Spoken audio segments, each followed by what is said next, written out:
In a world where carbs are your enemy, you need one man to help you fight your battles. That man is Jimmy.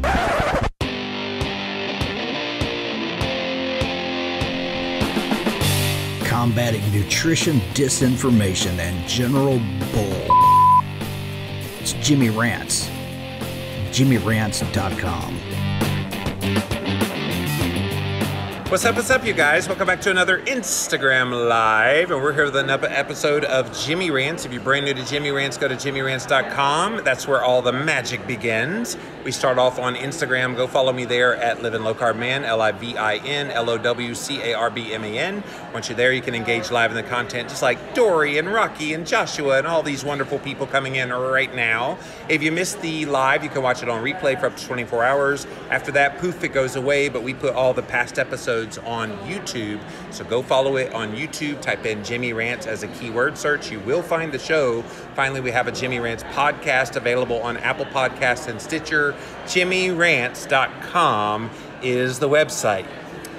Today's Jimmy Rants, we're still live at the Metabolic Health Summit in Long Beach, California, and you guys know I've been bringing on all kinds of guests to be with me, and today I have the one, the only, the man, the myth, the legend, Mr. Ketologist himself. What's up, man? What's up, guys? So what's your real name? Chris Irvin. Chris Irvin. Yeah. How's everybody doing today? Sounds like the Australian down under. Oh wait, that's Chris something else. Steve Irvin. There you go. So I asked Chris what he wanted to talk about, and he said, "Dude, vegetable oils is not being talked about." I'm like, everybody's talking about vegetable oils. He said, yeah, they're talking about it, but they're not doing anything about it. I was like, okay, tell me your strategy. Well, we need to make a bigger stink about vegetable oils. Yes. And I was like, all right, big boy, rant away. So why do you think, or what can we do, I suppose, with the vegetable oil thing? First of all, talk about why vegetable oils are horrible. Yeah, so vegetable oils, very pro-inflammatory. Everything is cooked in them, seems like nowadays. Restaurants are using them a lot. If you're going to the store, a lot of products, especially like roasted nuts, they're using a ton of vegetable oils. And you know, we used to think that these oils were good for us because they say vegetables, so we assume that they're good. But the problem is the way that they extract these oils. They're very pro-inflammatory. They're oxidized. They can cause a ton of inflammation. Something that we want to avoid at all costs. Oh, it's worse than that. You go to the grocery store aisle, Chris, and you'll see vegetable oils lined up. All these corn oil, canola oil, cottonseed oil, all of these oils. Yep. And on there is this nice little American Heart Association heart health symbol letting you know that this is good for your heart. Can you talk about why that's asinine? Yeah, I mean, the biggest reason why that happened is because when we demonized like fat, saturated fat, all these different things, we had to replace it with something else.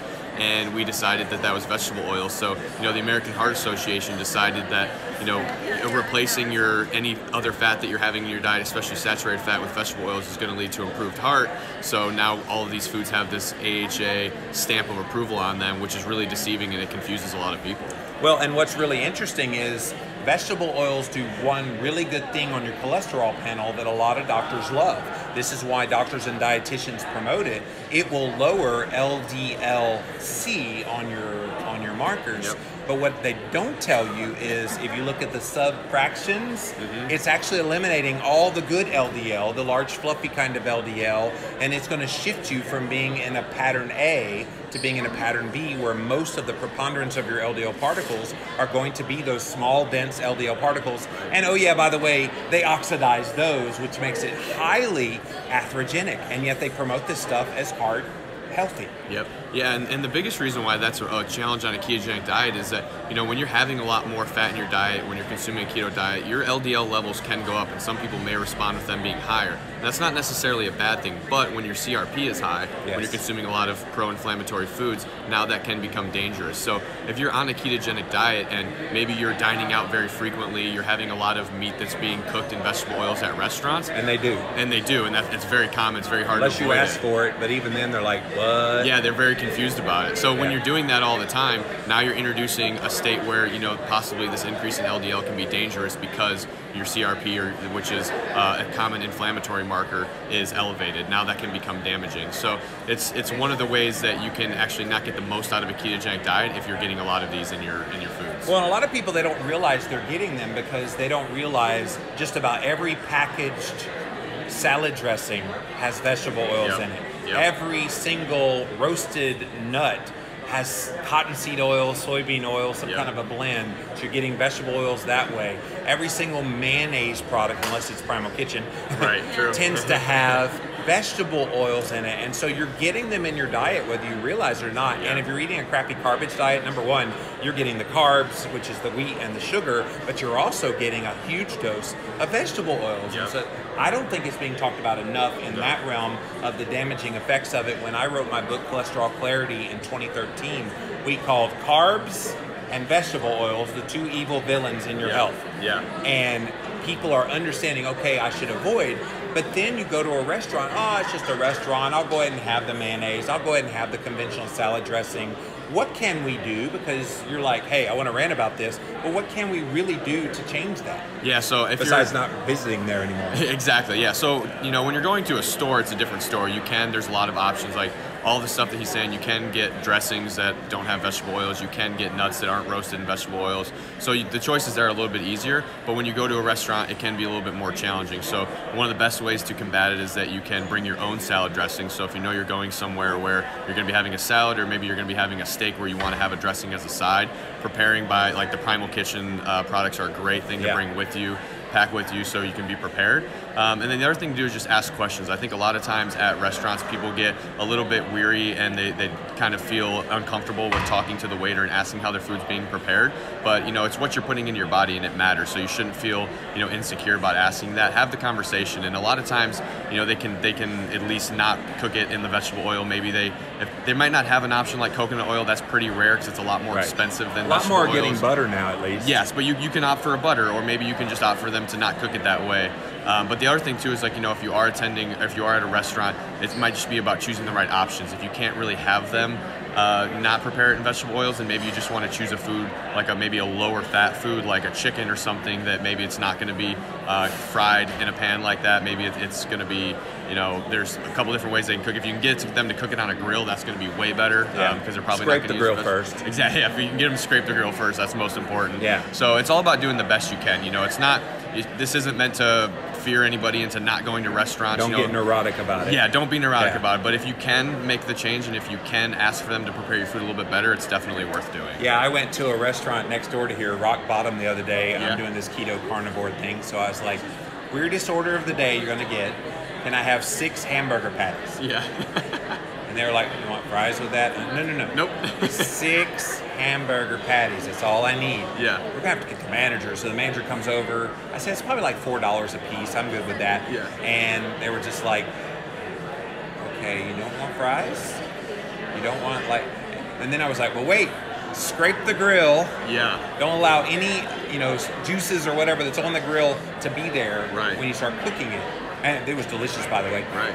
And then I said, can you give me some butter to add a little more fat to it? And they were very accommodating. And most places are very accommodating. You just have to be vocal. Right. Yeah. I mean, if you're going to like a fast food restaurant, obviously you can't really avoid that. They have processes in place. But if you're going to a nicer sit-down restaurant, most times they want to be accommodating. And, you know, the more people are trying to eat healthier, so it's not uncommon to be receiving requests. I think it happens a lot more frequently than what people think. So don't feel uncomfortable when you're at a restaurant. Take control of that stuff. Try to make it different. If you're dining out and you can't make a change and they're really not accommodating for it, don't let that stop you from having a good time. Just enjoy it, but just try to limit the times that you're doing that. Or choose to fast when you're out with friends. Exactly. You don't have to eat all that crappy garbage that's there. That's in this case, crappy vegetable oil. You need to come up with some. You need to come up with some like better. Crappy garbage. Yeah. Seed oil poison. Yeah.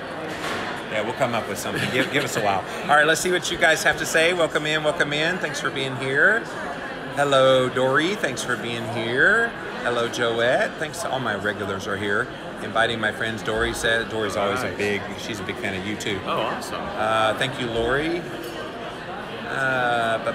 Hey, Chris. Hey, Dory. what's up? Wanda saying hello. Can you explain PUFA score? So PUFA stands for polyunsaturated fatty acids. Jesse has this question. Can you explain that? So PUFA scores, I might need her to elaborate on that. I'm not sure what she means by PUFA scores. Okay. So I'm assuming like amount of polyunsaturated fat.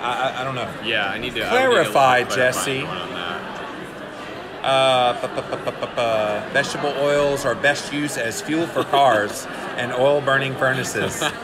Now, let's be clear about something with vegetable oils, because Christine, my wife, is a nutritional therapist now. She says that in her training, they talked about there are good polyunsaturated fat vegetable oils, but it's the one in the darker bottles that are cold pressed that aren't as inflammatory because they haven't gone through the processing and they don't have all the like clear bottle lights all day long. Is there such a thing as a healthier version? Well, you know, like olive oil is definitely a good thing if it's used right, and I think, yeah, olive oil is definitely a better option. I think a lot of people tend to panic about olive oil and they worry about it oxidizing, but olive oil actually, if you get a high quality, like he said, that's in a dark bottle, that has a pretty high antioxidant profile, so that's a great cooking oil. So that's a much better option. But yeah, the ones that are really a big problem are the vegetable oils that the way that they have to extract them, they have to heat them up to a high level. Oh my gosh. Them. How canola oil is made. Just go do a YouTube search. You will be disgusted by deodorizers and bleachers, and there's just so many processing, and they want to tell us that's a healthy oil and butter's clogging your arteries? Yeah. And the other thing too, if you think about it, like think about corn oil. So that comes from corn. How much corn do you think it takes to get that much oil out of it? Oh, it's got to be gobs. Yeah, I mean, like you're talking, it's a massive amount. Like corn isn't oily, so they have to put it through these intense high heat extraction methods to get this out of there, and that just makes it completely oxidized. And when you cook them, they oxidize more, so very dangerous. Can you imagine? They're like, all right, guys, we got the biggest ruse in the world. Let's tell people saturated fat from real food-based sources is the enemy. It's going to clog their arteries. Then let's get through the worst possible processing that you can do to make some oil synthetically, and then let's pitch that, and then, oh yeah, let's tell people it's heart healthy for them. How the did we get into this situation? And if you look at like, you know, back from, a lot of this kind of stems back from like Ansel Keys and like what the research that he was doing when he was demonizing all these fats, and they had to like start going this way, they had to find this replacement. And you know, a lot of this stuff is still being used from like the 60s and 70s. Like we just haven't changed. No, we haven't really updated our nutritional recommendations. And I think that's probably the most concerning thing, is that, you know, a lot of people are still stuck in principles that we thought 30, 40 years ago. Yes. There has been a little bit happening in the last 30, 40 years. Yeah, and we know a little You've more only now. been alive that long. I'm barely alive a little more than that. I don't even feel like, or I like to eat out because of all the garbage they cook with and put in the foods. And Ashton, you just have to be good with that. Unless you go to like to a farm to table That's the best type of restaurant, or somebody that you at least know does things the right way. Yeah, if they're sourcing their foods locally, that's a really good sign, because you know that's a lot less processing that it takes. Yes. You don't have to, you know, stuff doesn't have to sit on a truck Or frozen. Frozen, yeah. So farm to table is a great way to dine out. Of course, that's going to be a little more expensive, but it's worth it. Health is an investment. So. And they cook in lard and coconut oil. It's so glorious. Yeah, it is. And bone broth. Yes. Jesse says salad dressing subs that a lot of restaurants have include avocado, sour cream, and salsa. Are those go-tos for you? Yeah, not so bad. I'm not actually a huge salad dressing guy, so I don't really go for those things. Like, I actually like it to be like a little balsamic bit vinegar and maybe a little olive oil. Avocado or olive oil would be really good. Yeah, but those are also good options. Even MCT oil, if you do the F-bomb company, just squirt it right on top. Get some healthy fats in there. Definitely. All right. I love the Jimmy Rants. Well, we love you too, Brian. Thanks for being here. Maria Emmerich's keto book has the PUFA values in there. Cool. Oh, so maybe that's the amount of PUFAs per vegetable oil, maybe? Probably. Per source of vegetable oil? Oh, that's Is there awesome. a worse one than others that you're aware of, or they're just all bad? Yeah, I don't know which one's the worst. If I had to guess, I would say canola is pretty high up there. Soybean would have to be up there, too. Yeah, because also there's also a lot of like the phytoestrogens and stuff. Yeah, so that might be the worst. Is sunflower oil okay? Is that a PUFA? What about peanut oil? I don't eat either one of those. Yeah, I don't eat either one of those. I think that if I had to pick one of the group, sunflower oil. I probably sunflower over peanut oil for sure, but they're all pretty similar in the sense that they're all going to be oxidized, but it matters how they're cooking it too. Like the most important or the worst part is that they're frying it in a pan. Yeah, the smoke point's very low. Yeah, that's the tough part. The different oils have amount of PUFAs per serving. Yeah. So explain high versus low and why does it matter? Can you do that? Yeah, I mean, I would have to look at the actual scores to see which ones have more than the other. Yeah.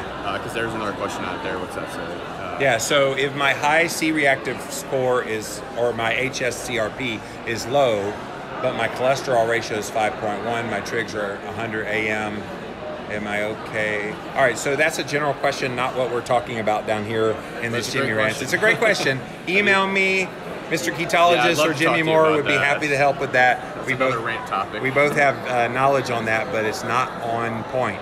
Is there such a thing as a cold-pressed canola oil? My brother-in-law believes it's safe and good to use. So what I was talking about earlier, the dark bottle, cold press, is that okay? I haven't found those, but I think that would be better. But the problem is still that when you cook it, because the smoke point is so low, don't cook it's still going to drizzle on a salad. Maybe it would be better, but I would still go with olive oil. Yeah, there's too many other good ones to even mess with that. Agreed. Canola actually has a lower PUFA than other veggie oils. I still avoid, of course, says Jesse. Yeah. Okay. All right, guys. So, all you ever wanted to know about why vegetable oils probably need to be steered clear from. So we really appreciate you being here today. Brian wants to know, isn't most olive oil in the market fake? I have read most of it only has a little real olive oil. Most of it's canola oil. So they are legally allowed, unless it says 100% olive oil, they're legally allowed to put up to 40% polyunsaturated fats into this. And here's another telltale sign.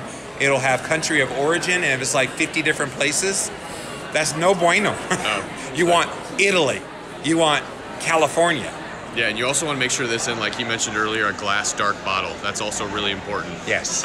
But yeah, there's been plenty of times where I've not paid attention, gone to a store, bought olive oil or something like that, and then I come home and I look at the back of it. It said, I've even had ones that say 100% olive oil on the front, but really it was that 10% of the product came from 100% olive oil. Yes. Was what they were doing. So they get very tricky with their marketing, so you definitely have to flip the label around and do some checking it out. I could do a whole Jimmy Rants on all the games they play to market you and fool you. So. Yes. Well, Chris Irvin, he is Ketologist. Go follow him. There is his username right there in the pin post. Go follow him. I'm sure he'd love it. And he gets really nerdy on his little shows. See, this is going to be motivation to get back to Instagram Live. There you go. Again, I'll come back to it, yeah. But thanks for being here on Jimmy Rants. Yeah, thank you for having me. I had a great time. So, guys, that's it for this episode of Jimmy Rants. JimmyRants.com is the website. Go check me out there, and you'll see that we start off on Instagram. Go follow me there at Livin' Low Carb Man, LIVINLOWCARBMAN. Once you're there, you can engage in the content live, just like all of these people did here today. Watch the replay for up to 24 hours. Then we put it on YouTube, so you get to see yourself on YouTube now. All right. So Jimmy Rants as a keyword search on YouTube. Finally, we have a Jimmy Rants podcast on Apple Podcast and Stitcher. JimmyRants.com is the website. So until next time, we'll see you then.